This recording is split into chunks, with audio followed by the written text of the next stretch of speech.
Hey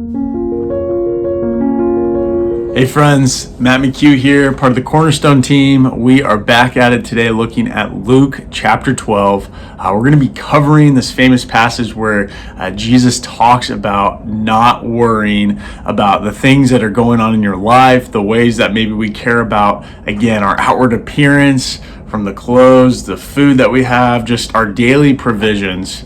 And we're going to be looking at it today through the lens of Scripture to see exactly what Jesus might be challenging us. And so I'm going to be reading out of the Message translation. I'll be reading a little bit more Scripture this time because the way that Eugene Peterson just writes is so profound. And so just let this meditate over you this morning, this night, wherever you're watching, starting here in Luke chapter 12. It says this: He continued this subject with his disciples, talking about Jesus. Don't fuss about what's on the table at meal times or if clothes in your closet are in fashion.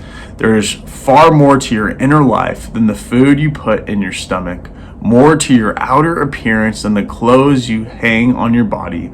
Look at the ravens, free and unfettered, not tied down to a job description, carefree in the care of God, and you count far more.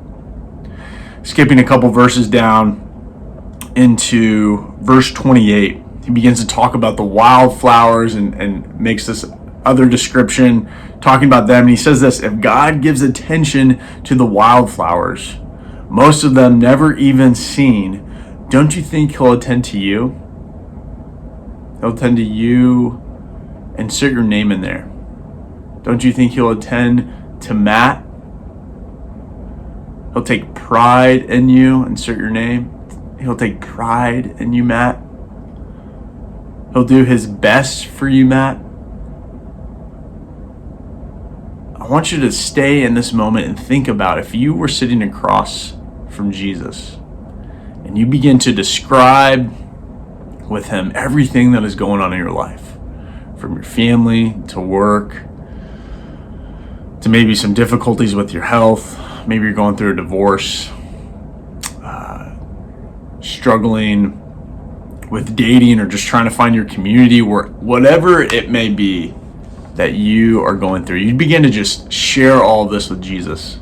You're having a cup of coffee and hanging out, and he says these three things to you again. I'm going to attend to you. I'm going to take pride in you, and I'm going to do my best for you. The way that Eugene Peterson summarizes this is so beautiful. That God is the good shepherd, that he is taking care of his sheep. That is us. So let that be encouragement to you. And think about that moment. What would you be sharing with Jesus, and how may those words be a sweet balm, a healing balm, to know that God will attend to us, that he notices us, that he takes pride in us, that he takes delight, that he's supporting us, and that he does his best. He wants to do his best for us. Going on, verses 29 through 31 say this. So what Jesus is trying to summarize in all is that I'm trying to get you to relax, not be so preoccupied with getting, so you can respond to God's giving. People who don't know God and the way he works fuss over these things, but you know God, both God and how he works. Steep yourself in God reality, God initiative, and God provisions. You'll find all your everyday human concerns will be met. Don't be afraid of missing out. You're my dearest friends. The Father wants to give you the very kingdom itself. So instead of thinking what Dallas Willard would call hurry, which is the great enemy of our spiritual lives, what if, in fact, as we are sitting across from Jesus, as we're sitting across from our family, as we begin to think about all the ways in which we are wrestling and ridden with anxiety and wanting control, what if instead a cure to combating that anxiety, that control, the areas in our lives that we are constantly thinking about, what if instead we practiced the art of gratitude? Practice the art of slowing down and slowly by name, saying it out loud, the things and the ways that God is blessing us with our families, with our jobs, with our health, the fact that we have breath in our lungs, our cars, clothes that we have, the very things that we can be grateful for, not being concerned about wanting more, but being concerned and praising God for the things that God has given us, as it says, to not be preoccupied with reaching out for more, but looking at the ways that God has already been blessing us. But because our head is on a swivel, we miss out on what God may be teaching us in this moment. So as we close today, what speed are you running at?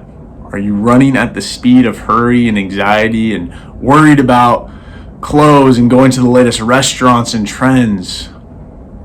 Or can you begin to practice the art of gratitude and maybe just spending a couple minutes each day thanking God for 5 new things throughout the week? 5 things that are important to you that help bring about a perspective that you won't be so focused on the negative things, but you'll be able to have this balance of knowing that there's some difficulties going on in your life, but there's also some great things, some good things that God is doing, so that can help bring your mind at ease and to focus back on Jesus and God's kingdom that is at work in and through you, even when you can't see it or feel it today.